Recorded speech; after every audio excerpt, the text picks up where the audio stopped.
decade later, in the 90s, he had testified in courts that he was not involved with a corporate reorganization. So he says he doesn't have anything to do with day-to-day operations. Yeah, but he has everything to do with the day-to-day operations. In courts, in two cases, the Church of Scientology of California versus Wallersheim in the 1990s, and another case involving the Church of Scientology International, David Miscavige did declarations under penalty of perjury and told all about what he really did in organized Scientology. And in it, he did what, in my opinion, I have about 30 pages of what I would call perjury, such as, for example, he said he was not involved in the church's reorganization, but he knew of it. The truth is, he was the very man I had to bring it to.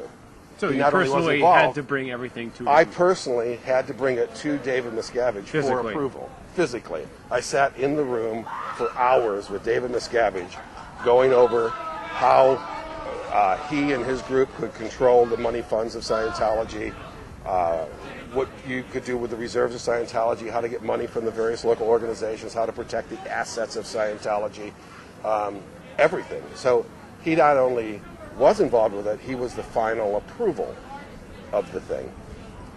Other examples in the declaration are, he says that for the years following, like the end of 1981, 1982 to 1985, he was not involved at all in the running of the church, in church management. Instead, he was in what was called author services, and he was handling the fiction works of L. Ron Hubbard as an author. But now that's all sworn, and many examples of it under penalty of perjury. And he said Hubbard was not involved with the running of the church or anything then now. Now the truth is, I was in the senior-most body of the church, which was the Watchdog Committee. It was like the top 10 people in Scientology, well, really under Miscavige. But the truth is, from Author Services, he ran the people that were at the top of the Watchdog Committee. He ran the person who was in charge of that trademark corporation called the Religious Technology Center. He ran me, who was in charge of all the external affairs and special unit. We used to go over and have secret meetings with him. He completely ran the top dogs of organized Scientology.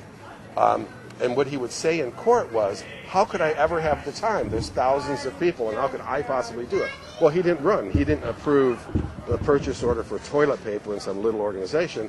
He ran the top leaders in the top departments of Scientology. And they ran their departments. And they ran their departments under his orders.